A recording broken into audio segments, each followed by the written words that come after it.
in a world where witches protected humans, and they lived together in love and peace. The humans suddenly decided to rely on their science and turned against the witches, deciding to kill them all. One day, in the heart of the desert, there was a witch named Chloe trying to flee from the humans, with her human apprentice, whom she had raised and taught magic, named Adonis, and Chloe is trying to figure out their current location using a map. But Adonis gets bored and decides to use his mobile phone to find out where they are. So Chloe snaps at him and says, "Didn't I tell you not to use those strange devices, so the humans can't find us?" And Adonis replies, "Don't worry, I made this thing myself, so they won't be able to track us. Besides, it's better than depending on maps and wasting time." But Chloe hits him and says, "You're such a mischievous child, get up, let's go." And Adonis asks her, "Why do we keep running from humans?" She answers, "Because people's attitude toward us has changed. If we don't run, they'll kill us. We have to live far from them. Come on, let's go." After they move, Chloe tells him, "We must look for a village that isn't hostile to witches, so we can return to a happy life again, and we also need to find you a school to learn in." Adonis wonders to himself why Chloe is so kind. They're supposed to kill humans with magic to protect themselves, but suddenly a group of soldiers attacks them, and Adonis says, "I'll go stop them using my feather," but Chloe stops him and says, "You're still inexperienced," and she uses ice magic on the soldiers and freezes them all. Adonis asks her, "Why don't you want me to fight with you? I know how to use magic, why can't I enter battles? I could have defeated those soldiers easily. Why did I learn magic if I won't use it?" Chloe replies, "I told you before, because you're inexperienced." Adonis summons a giant sword, and asks her how one of her students could summon that sword, and still be inexperienced, or if it's because he's human, and she doesn't want him to kill his own kind. He says sadly that he can't bear not being able to protect her anymore and starts to cry, and Chloe hugs him to comfort him. But suddenly the humans trace their location and teleport them to the heart of the empire, using teleportation technology. At the same time in the Rhedia Empire, one of the king's followers stands before him and reports that they failed to capture the witch Chloe, saying they sent soldiers to get her, but she is very powerful and uses an invincible magic. None of the units could get near her. The king kicks one of the soldiers standing before him and shouts, "How dare you disobey the king's orders?" And he orders, "Enough talk, go bring me the witch. I won't let you, Chloe, escape anywhere."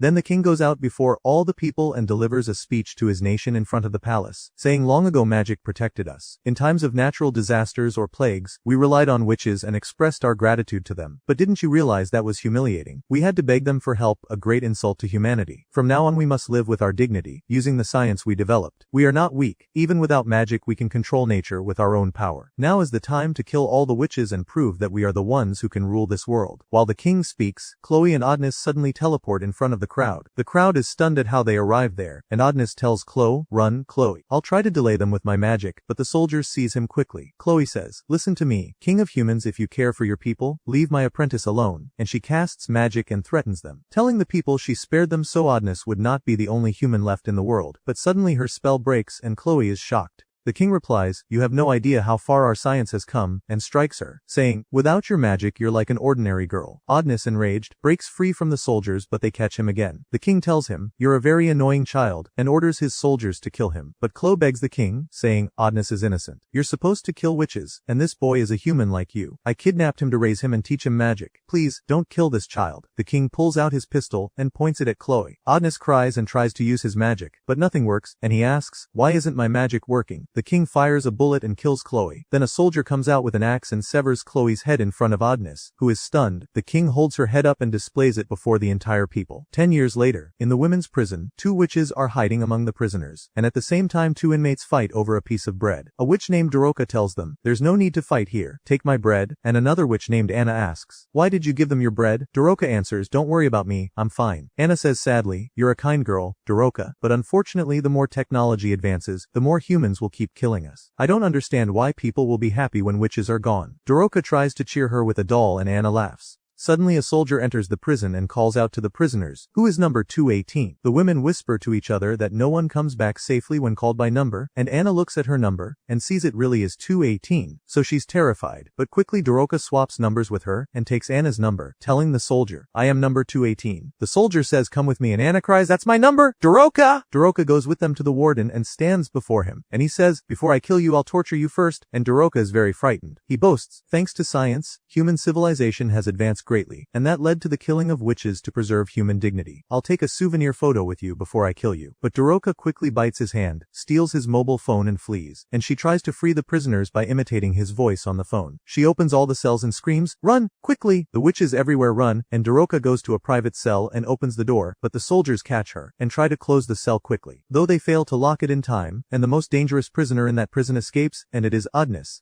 The soldiers say we must inform the king now, but first we'll return Adonis to his cell. So Adonis lunges at one of the soldiers, takes his sword and stabs it into him. Another soldier tries to draw his pistol and fires at him, but Adonis quickly grabs his knife and hurls it into his skull, then pounces on the third, takes his gun and fires at him. Adonis notices Doroka and goes to her holding the pistol, and Doroka is terrified and pleads, "Please don't kill me," so Adonis fires at her, but her handcuffs break and she walks away, and the prison alarms begin to blare. A go to 507. The prison warden is shocked that Doroka opened all the cell doors, and a soldier tells him the girl imitated your voice on the phone, and managed to open every cell. The warden is astonished, and asks how she could open that particular room, since I don't even have the authority to open that door. What will I tell the higher-ups now? Meanwhile, the National Security Director named Yamato orders one of his soldiers to head to that prison with the latest weapons and says, "I want you to stop that chaos there as quickly as possible." The soldier marches off and removes his uniform, and the surprise is that he is human too. In the middle of the city, Adonis appears on a rooftop, takes the gun he sees from the prison soldier, uses summoning magic with his feather, transforms the bullet into a giant projectile, and destroys the building across from him. On the other side, the soldier Yamato sent to the prison slaughters all the inmates there while the prison warden and some of his men watch, and that soldier draws his pistol and kills them all.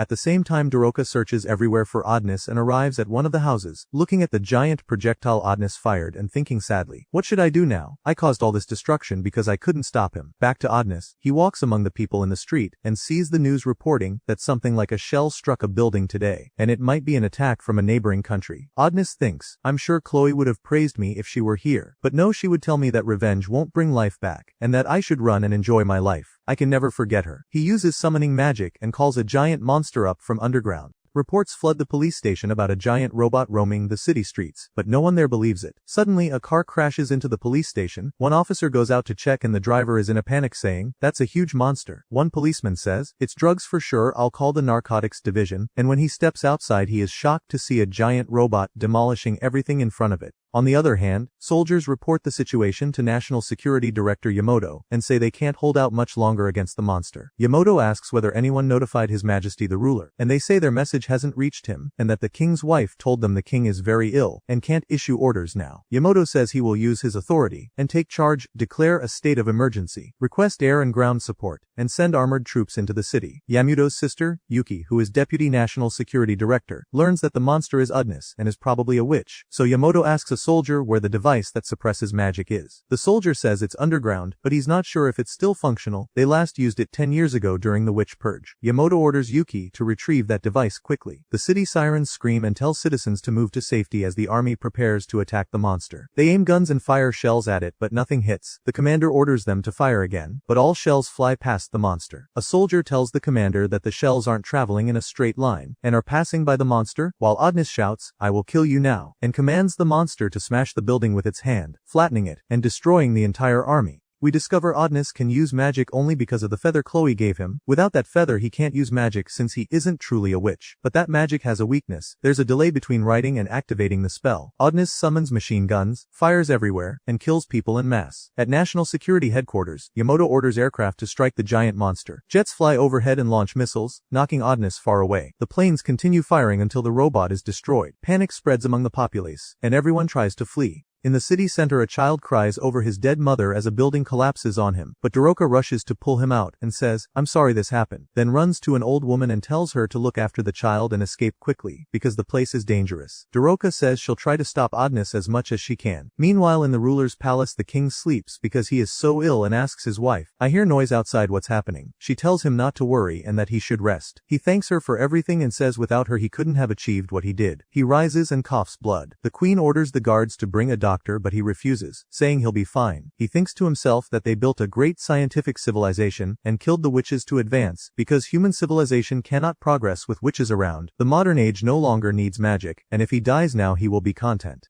At the same time, Adonis grabs a soldier by the throat and says to him, "You were supposed to kill me with the witch 10 years ago," and Adonis becomes furious and is about to strike him with magic, when Doroka suddenly appears behind him and says, "Wait." Adonis replies, "I remember you, you were the prisoner in the jail, right?" She answers, "Enough. You've killed many innocent people. How are you still alive? I don't want to see another innocent person die." Adonis becomes enraged and kills the soldier, vowing, "I will kill all humans, whether they are in this empire or beyond." Doroka tells him that if Chloe were alive she would never permit him to do this. Adonis grabs her and angrily asks how she knows Chloe and why she stands against him. Surely the king sent you to stop me. Humans always kill by deceitful means, it was impossible for us to lose to them, without their cheap tricks. Doroka replies, I am one of the witches, which infuriates Adonis, who calls her a liar. How could she be a witch when all witches were killed 10 years ago? Doroka begs him to believe her. We survived the witch hunt. I'm here specifically so we can bring Chloe back. Adonis asks how, and she says, I infiltrated this city to rescue you. Using the magic Chloe taught you, we can bring her back. Adonis uses his magic and summons a giant sword, saying, I will kill you and anyone who stands between me and killing humans, and he points the sword at Doroka. She replies, if that will make you happy, kill me, I'm glad to see you, Adonis. Adonis remembers Chloe, throws the sword from his hand, sits down and sobs, then asks, can you really bring Chloe back? She says, yes, come with me. You're not alone anymore. Suddenly the soldier Yamato sent fires a shot at Doroka.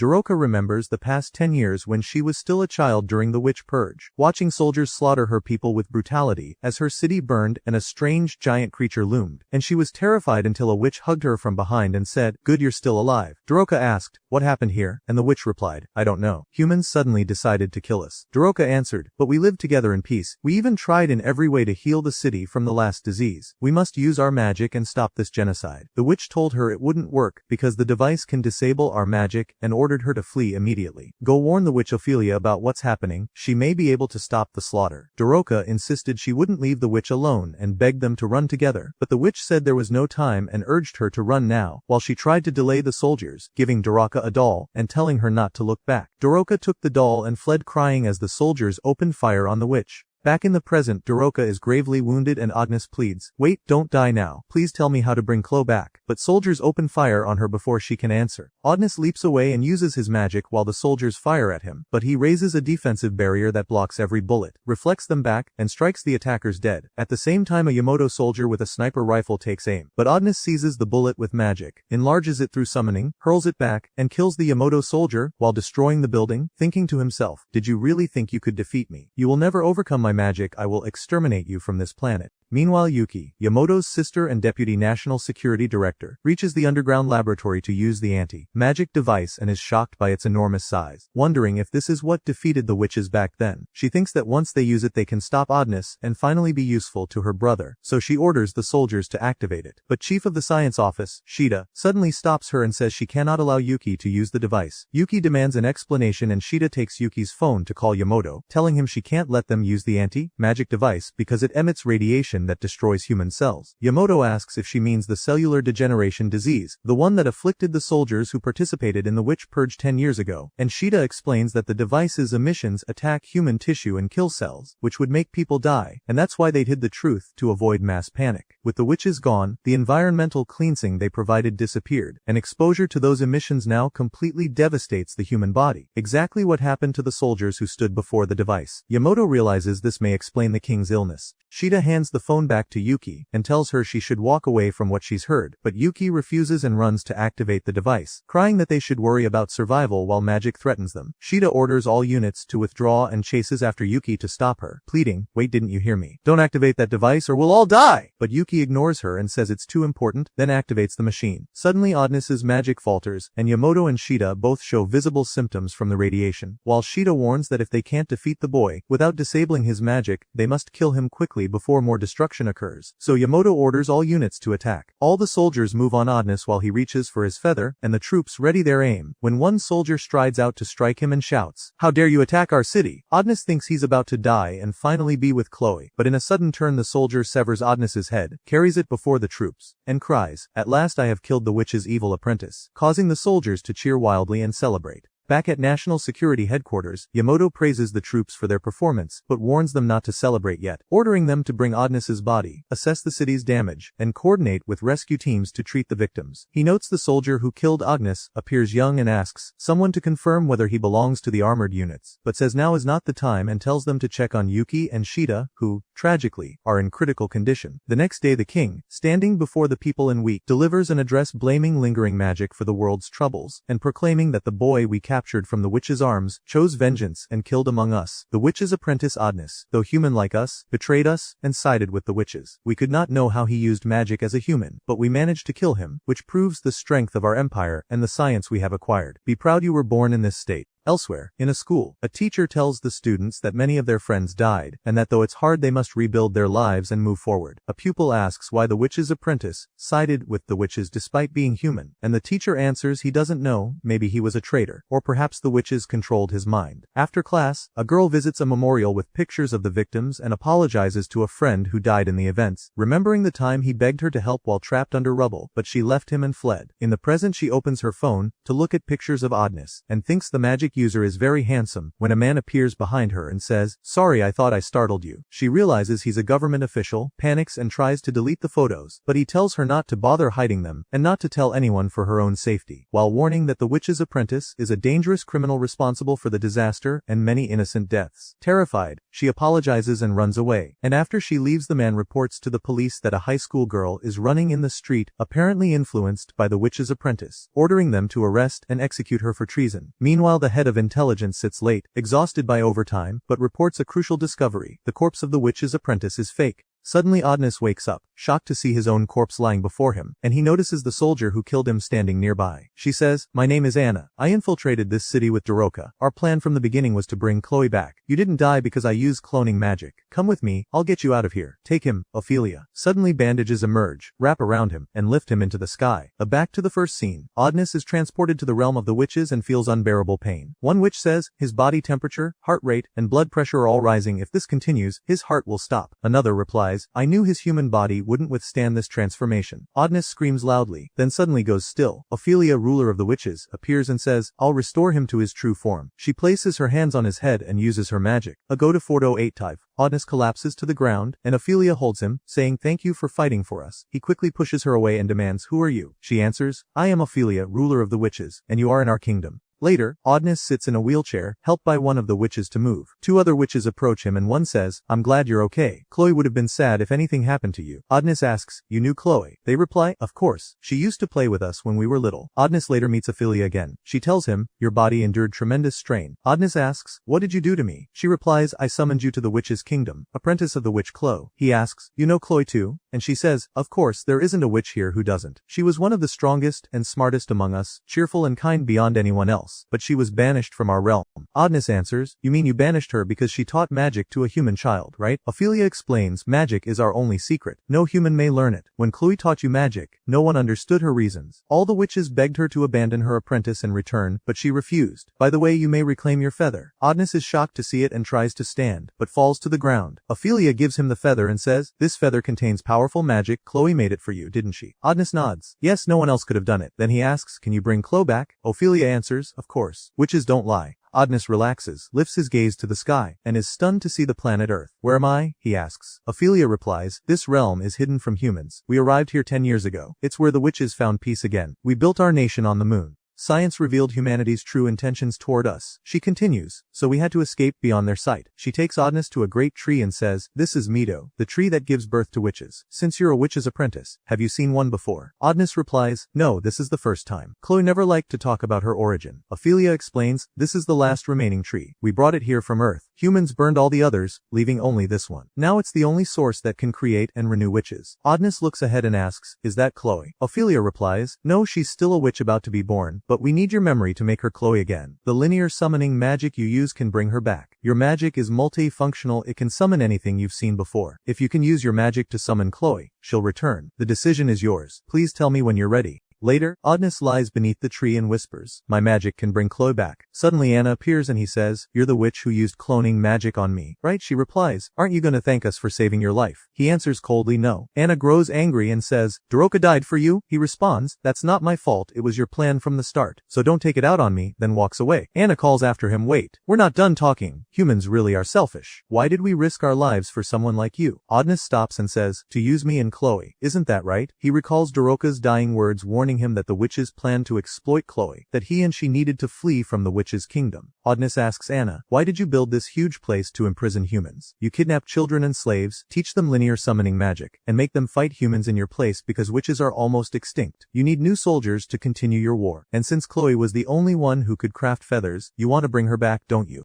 Anna is stunned and tries to reason with him. Even after knowing the truth, what will you do? You must help us. I won't let Doroka's death be in vain. Adonis replies, I'll bring Chloe back, but if she rejects you, I'll kill the witches too. As the sun sets, the witches prepare the ritual to revive Chloe. Ophelia says, let's begin, and the witches thrust their staffs into the ground, forming a magical circle. Now it's your turn, Adonis, she says. Bring Chloe back. Adonis takes out his feather, channels his linear summoning magic, and invokes the spell of nostalgic memory. Adonis whispers to himself, I'm sorry Chloe, I wanted to wake you, but I won't bring you back only for you to suffer the same pain again in this world. Suddenly, he replaces the nostalgic memory spell and decides instead to summon Doroka, the one who freed him from prison. Ophelia is shocked and asks, Adonis, did you alter the incantation? Adonis turns to Doroka and says, I had to save you just as you saved me. Doroka blinks in confusion and asks, where am I? What am I doing here? Is this the witch's kingdom? And that over there, is that Ophelia? Ophelia glares at Adonis and demands, where is Chloe? We gave everything to help you, we risked our lives for your sake, and you wasted it all. Some witches murmur among themselves, of course he's just a human. He never even loved his teacher. How could he choose Doroka over Chloe? Ophelia turns to Doroka and accuses her, you're the one who corrupted his mind with twisted ideas, aren't you? But Adonis interrupts them and says firmly, I'm the one who chose not to bring Chloe back. It was my decision.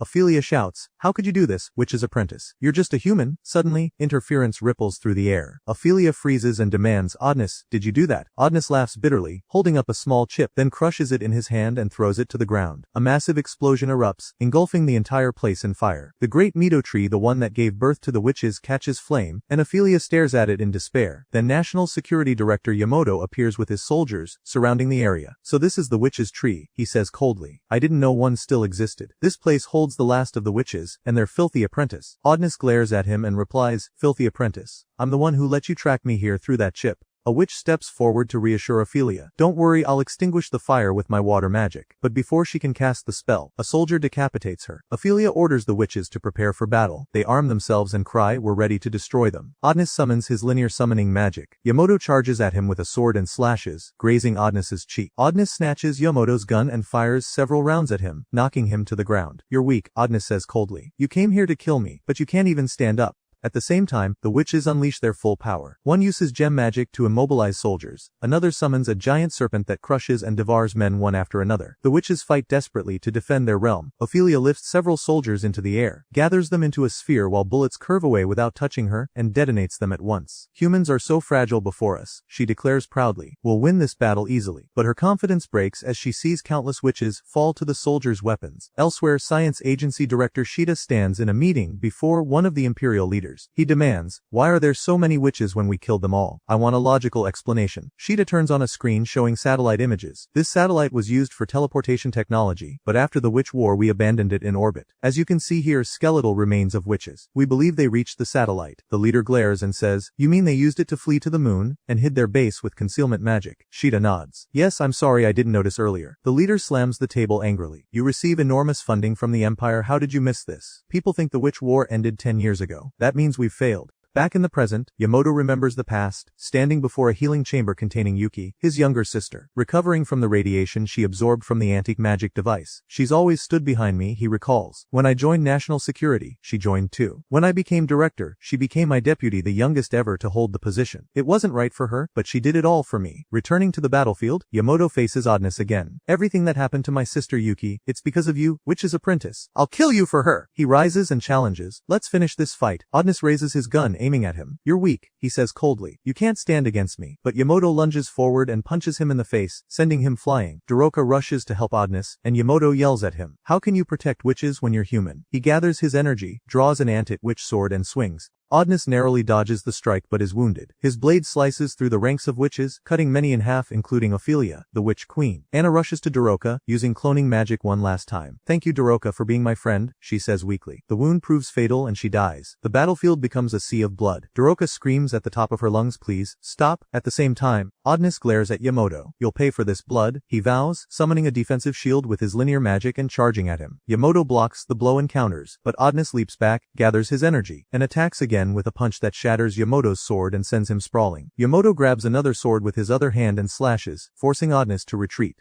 Meanwhile, one witch cries, "It's over, we've lost." Ophelia, bleeding heavily, gasps, "No one gives up." Another witch protests, "How? The Meadow tree is gone. No more witches will be born. We're extinct." A third witch yells, "We can't surrender now. We can't lose anyone else. We must fight beside Adonis and destroy national security." But before she can finish, bullets pierce her body and she falls. Yamato surrounds himself with an electrical field. Adonis charges at him but is repelled by the force. Then Yamato lunges, driving his sword deep into Adonis's chest. Adonis falls to the ground, coughing blood. "You haven't beaten me yet," he growls, summoning a giant sword with his linear magic. He swings it down and severs Yamato's arm. Yamato screams in agony as Adonis raises the massive blade again, towering over him, ready to strike the final blow. Before Adonis could strike, Daroka activated her magic, the one that could control the human mind. Yamato froze, shocked that he couldn't move, and muttered in disbelief, "Why can't I control my body?" Adonis smiled and said to Daroka, "You have an incredible power." Daroka then asked, "You're the commander of these soldiers, right? What's your name?" Yamato replied, "My name is Yamato." A look of horror crossed his face as he realized his tongue had moved on its own. "This magic, it's dangerous," he shouted. "Stop it immediately!" Adonis laughed. "Good, you've stopped him from moving. Now kill him. Cut off his head." Yamato struggled to move but couldn't. Daroka spoke gently, "Please, Commander Yamato, let's stop this war. Let's make peace. I promise I'll release you." Both Yamato and Adonis were stunned. Daroka continued, "Promise me you won't fight us again, and I'll end my spell and release your soldiers." Adonis lost his temper. "What are you saying? They're the ones who killed your people. If you don't kill them now, after all the witches they've murdered, they'll kill you instead." Suddenly Yamato broke free, seized Daroka, slammed her to the ground, and punched her repeatedly in rage. "Witches can never defeat us," he roared. "We'll use our science to wipe you all out. You witches are the source of chaos in this world. Do you know what your apprentice did in our nation? He killed countless innocent people. None of this would have happened without the witches." He kept striking her without mercy. Daroka coughed blood and cried out, "Humans killed so many too, during the witch hunts 10 years ago and even now. Even if you don't need us anymore, you didn't have to kill us. Humans and witches were friends once. Why not end this and be friends again? Just order your soldiers to withdraw." She grabbed his hand and reactivated her spell. "You'll listen to me, won't you?" Yamato fought against it inside his mind. "I can't lose control. I'm Director Yamato, a soldier of a great empire. I will not fall to a witch like her." But then Adonis suddenly stepped forward and drove his sword through Yamato's head, then cut it off completely. Daroka gasped. "Adonis, how could you?" Adonis extended his hand toward her. "Come with me. Let's unite and use this magic to wipe out humanity."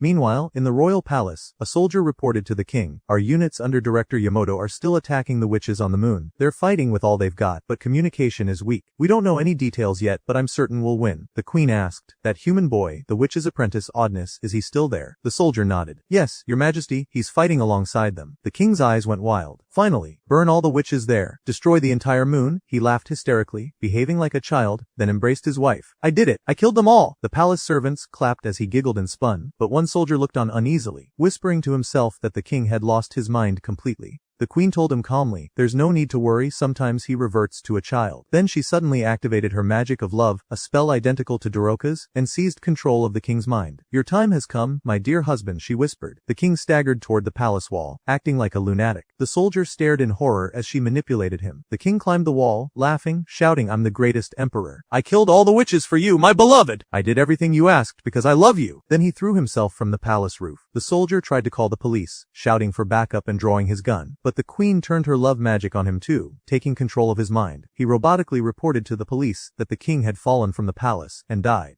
The queen turned to the head of intelligence, Osagi. "What do you think about killing the king?" she asked. He replied coldly, "It's no problem. We don't need the king anymore." She smiled and said, "My magic only works on men, unfortunately not on women. That's why I had to wipe out every witch." Osagi said, "Then you'll be the only one controlling the world, your majesty." She smiled faintly. "Don't call me that anymore. Use my real name from now on." "Yes," Osagi said quietly, "Doroshia." Back on the moon, Adonis said to Daroka, "Help me destroy humanity." She shook her head. "No." Adonis replied, "Fine, then don't stop your spell until I'm done killing these soldiers." He charged forward, using magic to massacre them one by one. Daroka cried, "I didn't want to use my spell on you, but if you don't stop, I'll have to." Adonis glared at her. "If you use it on me, I'll kill you." Then he continued his rampage like a man possessed. Daroka shouted after him, "Wait, killing more humans won't change anything. I'm tired of watching people die." But Adonis ignored her. When the battle ended, he went to Yamato's corpse, peeled the skin from his face, and disguised himself as the director. Imitating his voice, he called national security on Earth. "This is Director Yamato," he said calmly. "Good news, we won the battle. All witches are dead. Inform the king immediately. I lost all my men, but I'm the only survivor. Bring me back to Earth quickly. I'll return with the witch's apprentice's head." Adonis. Shida, listening in from headquarters, frowned. "That's not Director Yamato," she said. Adonis ended the transmission. Nearby, Ophelia was still alive but barely breathing. "This is what I wanted all along, Adonis," she murmured. "For you to disguise yourself as a soldier, go to Earth, and exterminate humanity. But you betrayed us. Adonis approached Daroka and grabbed her hand. She pushed him away. Stay away from me, he replied coldly. Your spell is useful. Come with me, we'll finish humanity together. Daroka slapped him hard. What would Chloe say if she saw you now? I'm not going anywhere with you. At that moment, the teleportation process to Earth began. Ophelia whispered weakly, farewell? Adonis, I'm sorry, all of you. I failed you, my witches. I failed to restore your honor. At the same time, national security forces prepared for Yamamoto's return. Shida warned them. That's not him. It's the witch's apprentice. Get ready, the moment he arrives, open fire. I'll avenge you, Yamamoto. Before they arrived, Shida ordered the soldiers to open fire on them, and suddenly a soldier reported that the teleportation was breached, and the destination had been changed. They couldn't trace it. Shida collapsed from shock and vowed, I will avenge you, witch's apprentice. Meanwhile, Daroka and Adonis materialized in the heart of the desert. Daroka rose to her feet and went to Adonis, and he told her, we're back on Earth. We'll destroy the Empire with all our might. Daroka remembered the moments before they teleported to Earth and realized Adonis had changed the teleport coordinates by imitating Yamamoto's voice and altering the destination to another location.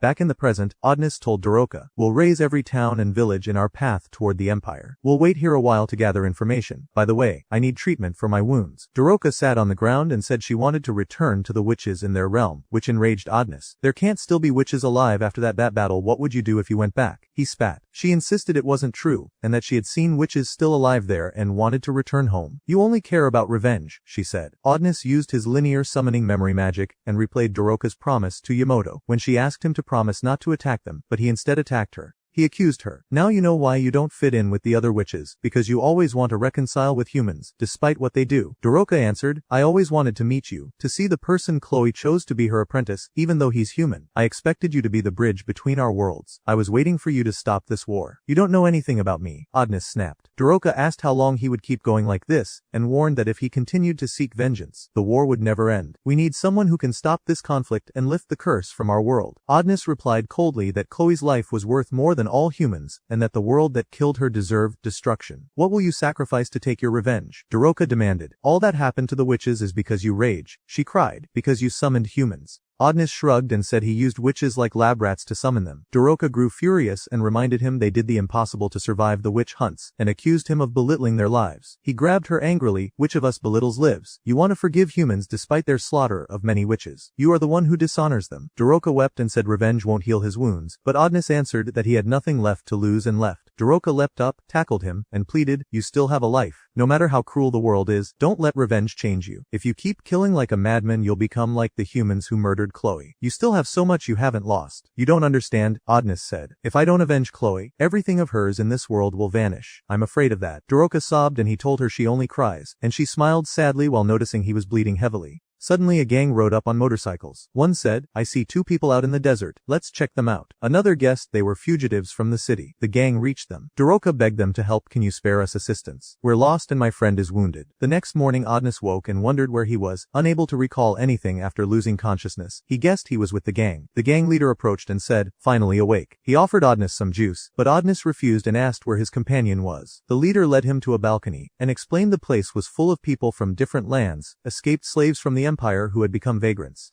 Suddenly Adonis heard Daroka screaming, convinced someone was hurting her. He leapt from the balcony and ran to her, charging at the attackers and shouting he would kill them all, only to find Daroka unable to ride the motorcycle, and she fell off. She rushed to Adonis, apologized for what she said the day before, and gave him 2 modest coins which he tossed aside and refused. The gang leader gathered everyone and announced a party that night as thanks for saving them, and ordered Adonis and Daroka to help serve the least they could do after being rescued. That night the celebration began, and everyone was happy. Daroka served drinks and the crowd asked if they were the ones who brought them here, assuming their city had been destroyed by the Empire. Daroka deflected, saying they were just travelers, and the townspeople found her charming. Suddenly one person after another fainted. Daroka panicked and asked, what happened to you? Adonis urged her to flee. Let's go, she accused him. Did you poison the drinks? He answered, no, I used magic to make the drinks narcotic. Daroka smiled weakly and said she thought he'd killed them. He produced the pistol he'd taken, claiming he hadn't done anything yet. She protested that these people were kind and had saved them in the desert and treated his wounds. Without them he would have died. I wasn't going to kill them, Adonis said. These vagrants are beneath me. Besides, I won't need you anymore. I can't laugh after losing someone dear to me or play with strangers like you. We're nothing alike. Daroka wept and begged, what if someone learns who we are? We must hide among humans so no one discovers our true identities. That's why I laugh and pretend to be one of them, though inside I'm broken after everything that happened. I don't want you to be like me, Daroka. Goodbye, Adonis said, and walked away. The next morning Doroka woke to find the gang leader standing beside her. He asked if her companion had left. She answered that he wasn't exactly her friend. The leader called Adonis a different person now, and recalled meeting him and a witch in the desert, when he had been waiting for death, and the ice witch gave him water. He told Doroka she might be right, but she couldn't be sure whether revenge was good or not. Even if the boy died because of it, that would be his choice. So what will you do now? He asked. Doroka vowed she would not let anyone else die because of her failure to protect the witches, and for that reason she would not leave Adonis alone. Elsewhere, Adonis looked back, remembering moments with Doroka, when suddenly someone chased after him. He wondered whether they were the gang or agents of the Empire, but it didn't matter, he would kill anyone who stood in his way. The pursuer turned out to be Doroka riding a motorcycle, though she didn't know how to stop it. Adonis was startled, and leapt up just before she crashed. "Are you trying to kill me?" he demanded. Doroka said she'd thought it through and decided she wouldn't stand in his way. "Come travel with me. I said you surely need me. Traveling alone will be dangerous." Adonis ran after her shouting, "Use the brakes, quickly." At night in the Empire, a grand coronation ceremony was held for the new ruler, Queen Dorothea, the late king's wife. The crowd waited eagerly as the host stepped forward and began his speech. "The late emperor," he announced, "led our nation through an era of great expansion in human civilization. We gained power and shaped our own future. We no longer need witches to protect us. From now on, we will defend ourselves through the strength of our science and military might. Now, the countdown begins for the coronation of our new sovereign. Please welcome Her Majesty, Queen Dorothea." Fireworks exploded across the sky as Dorothea activated her love enchantment, making everyone gaze at her in adoration. Meanwhile, elsewhere, a small group of people watched the coronation broadcast. One of them muttered bitterly, "A witch ruling over humans. What's happening to the world? She killed every witch just so she could control it herself." At the same time, Adonis rode a motorcycle with Doroka sitting behind him. "So," he asked, "what will you do now? Since I won't stop my revenge for Chloe." Doroka answered, "I have a simple suggestion. There are people like the gang leader, for example, who don't deserve to die because they're kind." Adonis glanced at her coldly. "Listen, I agreed to let you stay with me on one condition: you never stand in my way. And, by the way, I want to confirm something. Your love magic, the one that works on men, can it completely control them or not? And why didn't you use it on me the day I escaped the prison? Ophelia must have told you to capture me. If you had used that spell, you could have taken me easily. Why didn't you?" Doroka looked down and said softly, "Because I didn't want our first meeting to be like that." Later, they arrived at an abandoned city. Adonis said, "Stay here. I'll go explore the place." Doroka insisted, "No, I'm coming with you. Don't worry, I won't get in your way." Adonis noticed the bag she was carrying. "What's that?" he asked. "I took it from the gang leader," she said. "It has food, medicine, and look, this thing that looks like a snowman's head. If you press this button it turns into a tent." Adonis ignored her and walked on. They stopped in front of an old prison. Adonis muttered, "No signs of battle. Why is this city abandoned?" He decided to explore. "Maybe we'll find something useful here," he said. "Be careful, the place is old." Suddenly, a rat scurried beside Doroka, making her shriek and run, only to step on a cracked floor panel. She screamed as she stumbled and apologized to Adonis, who glared. "I told you to be careful. If you annoy me again, I'll leave you behind." They climbed a staircase, but suddenly a figure appeared behind Doroka. She screamed again and hid behind Adonis. "There's a ghost!" she cried. "It's just a hologram," he replied calmly. "A three-dimensional projection. Ignore it. Let's move on." They reached the cell block, and Adonis said quietly, "You and I both have bad memories in places like this." Then faint music echoed through the corridor, a man singing and strumming a guitar. Doroka called out to him, but he didn't respond. She shouted louder, startling him so badly he fell to the floor. "Who are you?" he gasped. "There shouldn't be anyone in this city." "We're just travelers passing through," Doroka said. The man asked, "Why did you come here?" "There's nothing left." Adonis replied, "Then why are you here?" The man hesitated, then said awkwardly, "Because I'm a prisoner." Adonis turned to Doroka. "Let's go. We won't find anything useful here." The man called after them. That's what everyone who left this city said. They claimed humans couldn't live like they used to. Adonis stopped and asked, "Is there a city nearby?" The man answered, "About 70 kilometers north." After they left, the man uncovered a figure lying in the bed beside him, the skeletal remains of his wife. "Don't worry," he whispered to her bones. "They're gone now. It's just us again." Tears streamed down his face. "Everyone who called you a witch and locked you up, they all left us behind. But now, it's only you and me. I'm sorry I couldn't protect you." Outside, Doroka said to Adonis, "We can't leave him here. He has no food or water. He'll die of starvation. Let's free him. Maybe give him some of the food we took from the gang leader." Adonis replied, "The cell wasn't locked. That man chooses to stay there. He wants to live with his wife's memory, alone in that city. Now let's go, we're heading for the northern town." After a while, they reached the city the prisoner had told them about. As they passed through its gates, Doroka asked, "Are you planning to start a fight here now?" Adonis replied, "Yes, if it comes to that." She frowned. "But I'm sure a city like this is full of armed soldiers. If we fight them, there's a good chance we'll die." As soon as they entered, the city appeared desolate, silent, lifeless, with not a single sign of activity. Doroka's voice trembled. "Adonis, look, there's a woman collapsed in the middle of the road." Adonis stopped the motorcycle at once, and Doroka ran toward her. "Be careful," Adonis warned. "It might be a trap to capture us." Doroka knelt down. "What happened?" happened? Are you hurt? The woman gasped. I have to run, quickly. Doroka whispered. She's running from something chasing her. Adonis suddenly shouted, stay back. That's not a woman, it's a robot. He drew his gun and shot her. The machine fell motionless, sparking faintly. Then, from inside a nearby hotel, they heard a strange noise. Adonis turned to Doroka. Stay here. I'll check it out. I won't take long, but if you move from this spot and follow me, I'll leave you. He entered the hotel, using magic to light the dark hallway. But Doroka followed quietly behind him, whispering to herself, I followed him because I promised the gang leader I wouldn't leave Adonis alone. If he realizes I'm here, he won't abandon me in a place like this. Then she remembered how he had once left her behind in the desert with the gang. That was my fault, she thought. He was just trying to protect me from trouble. Adonis can be terrifying when he's angry, but he'd never really hurt me. Yet the image of him grabbing her by the head in the Empire, ready to kill, flashed before her eyes. Suddenly, Adonis appeared in front of her, his expression fierce. I told you not to follow me, he growled. You don't respect me. That's why I should kill you. Doroka froze in fear. I'm sorry I didn't listen, she said quickly. I just thought I'd be safer with you. And I have the bag with all our supplies. I had to stay close to you. Adonis sighed. Fine. Do what you want, but don't ever stand in my way. Doroka's face lit up. Thank you. They continued walking until they stopped before a room. From behind the door came the sounds of screaming and torture, and a foul stench like death filled the air. Adonis opened the door and saw robots being tortured inside. One of them looked up weakly. Please kill us. In this, Adonis raised his gun and granted its wish with a single shot. Meanwhile, elsewhere, two sisters were running quickly down a narrow road. There are Imperial guards ahead, one said. What should we do? The other replied confidently, we'll just kill them. The guards shouted, stop where you are or we'll open fire. One sister leapt into the air, throwing knives that struck three of them dead. The remaining guard tried to aim, but her sister appeared in front of him and cut him down with her sword. More soldiers arrived, and the sisters smiled, then wiped them out with swift precision. They later stood atop a high vantage point overlooking the city. One of them spotted Adonis below. That's him, the witch's apprentice wanted by the Empire. He looks so young. Her sister warned, don't underestimate him. That boy destroyed large parts of the Empire to avenge his teacher, the witch Chloe. He's killed countless civilians and annihilated Director Yamoto's entire unit. The first frowned, but were forbidden to pursue anything related to witchcraft. I know, her sister said, but our clan leader ordered us to capture Adonis, so we can use him to bargain with the Empire. The other grinned, then we'll be rewarded handsomely by the chief. Let's go catch him. They leaped down from their perch. I'll handle the woman, said one. You capture the witch's apprentice. But before they could act, a tall figure stepped from the shadows. Osagi, head of intelligence. Who are you? One sister demanded. Never mind. We'll finish you off. They drew their swords and charged at him. Back with Adonis and Doroka, the two stood before the graves of the fallen witches. Adonis stared at the tombstones. Anna, Ophelia, the ruler of the witches, they all died, because I summoned humans. Your people died because of me. Why do you still travel with me? Doroka replied softly, I don't want to blame you. The witches were trying to use you to bring Chloe back and train humans in her magic to fight their own kind. That was betrayal. Adonis looked at her, guilt heavy in his eyes. I'm sorry, Doroka. Let's go. But just then, Osagi appeared before them. Doroka asked, who are you? Adonis narrowed his eyes. An enemy. They must have found us. Osagi destroyed their motorcycle with a flick of his hand. In his grasp were the severed heads of the two sisters. My name is Osagi, he said coldly. One of the leaders of the Empire. I came here to cut off your head, Adonis. Adonis smirked darkly. Finally, someone worth killing.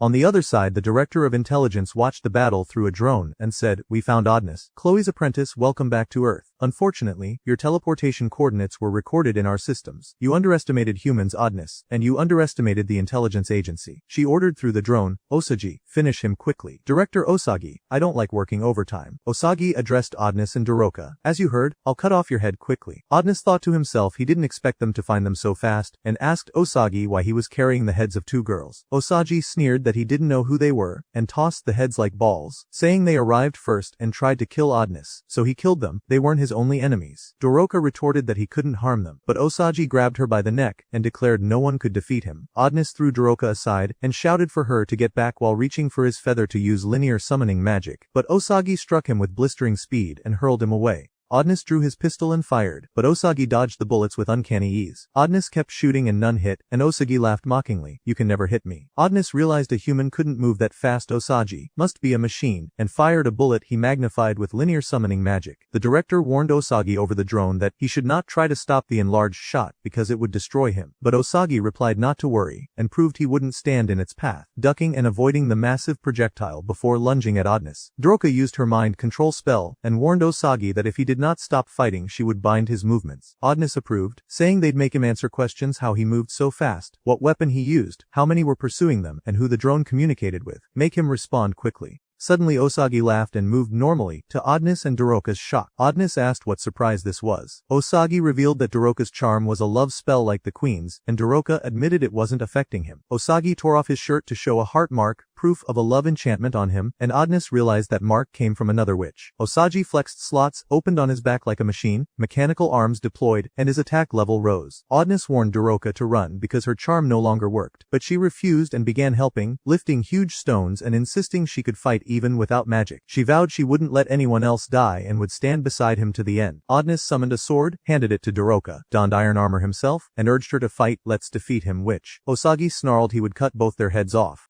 Adonis explained the sword's magic. It was nearly indestructible, could pierce steel, and could destroy anything with a strike, but it required skill. He handed Doroka a large sheet of paper with instructions for using the sword, simple enough for anyone to learn. Doroka was surprised by how big the manual was. Osagi ordered his mechanical arms to attack. Let's go, Adonis shouted, and he struck with devastating force, destroying many of the arms. He thought each arm alone was weak, but they swarmed. Doroka struck at them with the sword but grew exhausted. The enemy numbers were overwhelming. The arms repeatedly struck Doroka, hitting her shoulder and forcing her back as they converged. She cried out she couldn't handle them all, but Adonis ran to her aid. Osagi warned them they had yet to see his full power and raised the arms into the sky. They merged and he released their combined might to attack again. Adonis erected a defensive barrier and launched an attack, calling on Doroka to hold tight as he formed a giant orb and hurled it at Osagi. The director cautioned Osagi that the orb was dangerous, and to avoid letting it touch him. But Osagi ignored her and absorbed the arms back into his back to push the orb off with all his strength, succeeding in stopping it. Adonis burst from the core of the orb and rushed him, attempting a powerful punch, but mechanical arms surged from Osagi's back and struck him down. Osagi taunted Adonis for underestimating him. Adonis fired back that Osagi was the one who had underestimated him. Doroka leaped to Adonis's shoulder, slashed at Osagi, and drove the blade into both his legs. Adonis praised her for the move. Osagi grabbed her by the head and sneered that when you stab someone you must aim for the heart, or head, frightening Doroka. Adonis hurried to help, but Osagi punched Doroka in the gut and struck Adonis across the face, throwing them both away. He strode over and told Doroka they fought well together, but still could not beat him.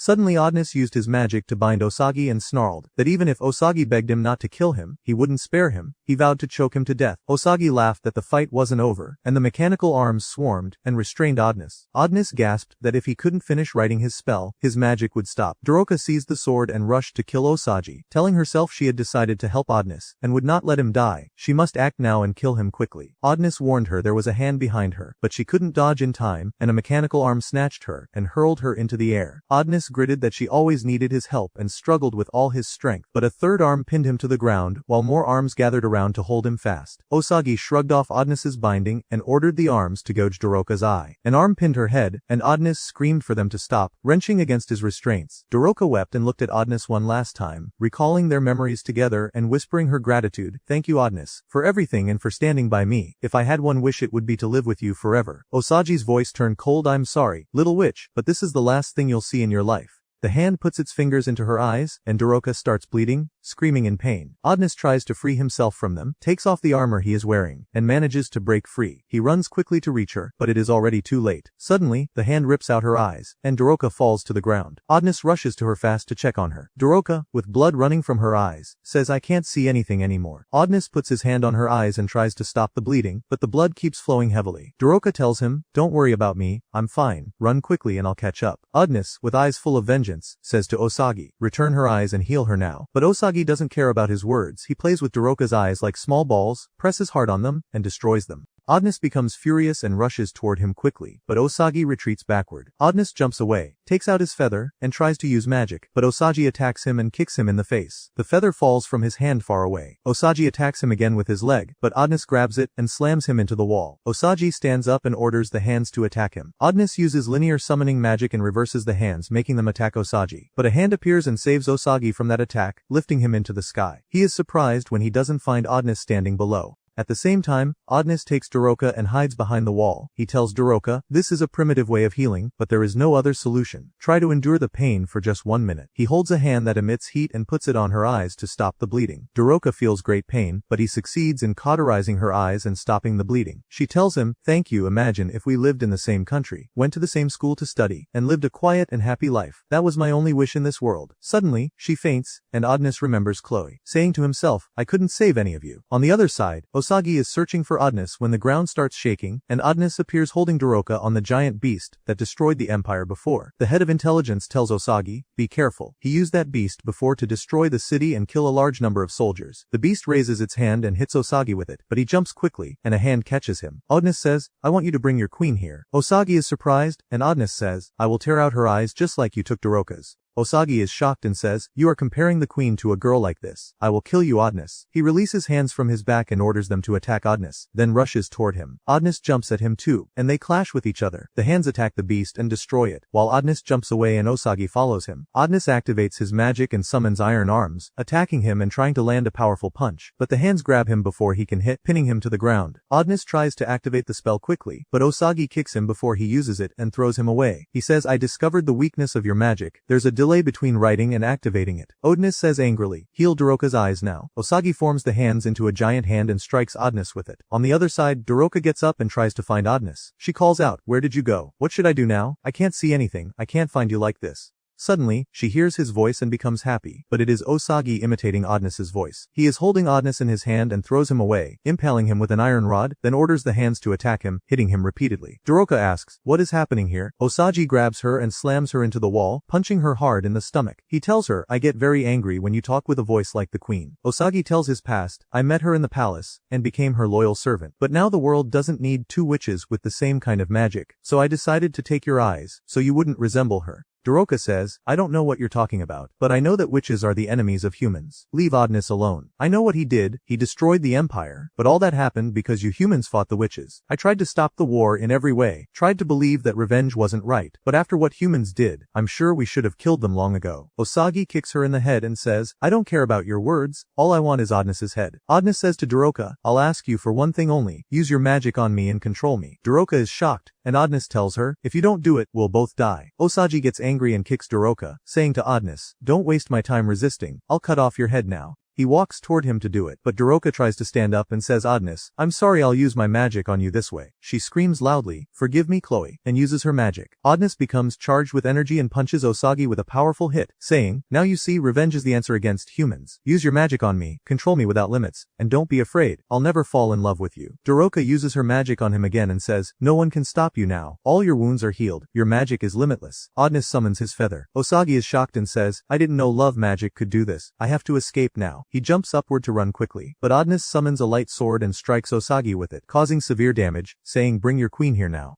Osagi tries to escape, but Adonis lunges at him, jumping over the hands to reach him. Osagi is shocked by his speed and says, this spell is too powerful. Adonis grabs him by the head and throws him with such force that he crashes through several buildings. Adonis runs after him quickly. Osagi, caught off guard, raises his hand to attack, but Adonis grabs it, squeezes hard, rips it off, and slams him to the ground. The impact is so strong that Osagi bounces back up into the air. Adonis catches his leg, tears it off, and throws it far away. Osagi lifts his head and sees Adonis and Daroka standing before him. Adonis is holding his feather and begins writing a dangerous spell that surrounds the entire city. A hole opens in the sky, and suddenly Daroka feels snow falling. Adonis says, Chloe once used this spell to end a drought that lasted 100 years, and I promised her I would never use it unless it was to protect others. He uses linear summoning magic and summons an ice spell. Osagi tries to stop Adonis, and releases the hands from his back, ordering them to attack, but before they can reach him, they freeze from the intense cold and wind. Osagi shouts to Daroka, make him stop this spell now, he'll die with me. No human body can withstand it. Daroka answers, it's fine. He won't freeze, he's surrounded by flames that keep him warm. Suddenly, fire bursts beneath Adonis. Osagi says, I have no other choice. I must attack him myself. He charges forward at high speed, preparing to punch Adonis, but before he can strike, his arm freezes solid. Adonis says, the spell is complete. Winds spread everywhere, and a blue light shines from the hole in the sky. Osagi shouts, what's happening? This wasn't supposed to occur. The head of intelligence speaks through the drone. Run, Lord Osagi! But Osagi keeps freezing more and more as Adonis unleashes his full power, spreading the ice storm across the land, reaching even the gang in the middle of the desert. One of the gang members says, what's going on? It suddenly got freezing cold. At the same time, the gang leader stands on a high cliff, watching the storm approach. He orders his people to hide until it ends. They run quickly, shouting, it's raining ice! So go to minute 10:35. After the storm ends, they come out of hiding and say it's so cold. Snow has never fallen here before. The gang leader says, that must be Adonis and Doroka. Meanwhile, in the intelligence agency, they say our aircraft has been destroyed, we've lost the signal completely, and we also lost contact with our reconnaissance drones. We can't track Adonis or Director Osagi, but the satellites detected a long-range spell and a sudden temperature drop. We can't even read Director Osagi's vital signs or determine if he's dead or alive. The head of intelligence says, open the satellite image that was captured. They display it on the screen, showing a massive layer of ice suddenly covering Earth. We return to Adonis, and suddenly Chloe appears as a spirit. She hugs him gently before fading away again. Adonis remembers their memories together and says, I promised her I'd only use this spell to protect others. Doroka asks, Adonis, are you alright? But he looks exhausted and collapses to the ground. Doroka cancels the love spell and rushes to check on him. Osagi, nearly frozen, says faintly, you resemble the queen when she was young. If you see her, tell her that even though I failed to kill Adonis, I did everything I could. The ice encasing Osagi shatters, and he disappears. Adonis turns to Doroka and says, I'll heal your eyes. Doroka smiles softly. Meanwhile, in the heart of the empire, Queen Dorothea is doing her morning exercises, jogging in front of her people. The citizens are shocked, saying, how can the queen mix with commoners like this? She even greets everyone she meets. After she finishes, she returns to the palace. Her servant tells her, Your Majesty, why did you go out alone in the morning? You're the queen, you could be harmed. Please, allow some imperial guards to accompany you. The queen replies, don't worry about me. My people love me, no one will hurt me. By the way, have any of the nations responded to us yet? I'm tired of waiting. The servant answers, I'll send them another request to speed up their reply. The queen says, if they don't do what I ordered, which is to bring me Adonis's head, I'll declare war on them. Later that night, Doroka stands alone in the snow. Adonis approaches and covers her to keep her warm. Doroka thanks him, but he says, no need to thank me. It's my fault anyway. She smiles and replies, you're right, you're the one who froze everything here. By the way, I'm sorry for using that spell on you and turning your feelings for Chloe toward me. Adonis answers, I'm the one who told you to do it. Honestly, Osagi was incredibly strong. I couldn't have defeated him alone. It's my fault I underestimated his power. Doroka asks, by the way, do you think I'm ugly? I'm sorry for how I look now. Adonis replies, now I understand you. You're afraid of consequences, that's why you apologize so much. But that'll hold us back. Doroka frowns and says, you're so rude. Adonis takes a bandage and wraps it gently over her eyes, saying, you'll suffer if you don't learn to be brave. When he finishes tying it, he lightly hits her on the head. Doroka falls to the ground angrily, saying, I'm injured! Adonis replies, by the way, your love spell didn't affect me. I can't change my feelings toward Chloe. Doroka smiles softly. Adonis says, there's no reason for us to stay here. Let's move. Honestly, I didn't think I'd ever sleep in this tent again. Doroka says, we should thank the gang leader for it. Suddenly, Doroka stumbles and almost falls, but Adonis catches her quickly and says, I'll hold your hand until we reach there. The ground is slippery. You told me we should help each other, right? Adonis takes their bag, and together they head toward the tent. Meanwhile, Yuki, sister of Director Yamato, rises from the healing chamber, where she was recovering after being injured by the magic disruption device. She says, I won't let anyone defeat me again. I'll avenge my brother Yamato, starting with you. Adonis, the witch's apprentice.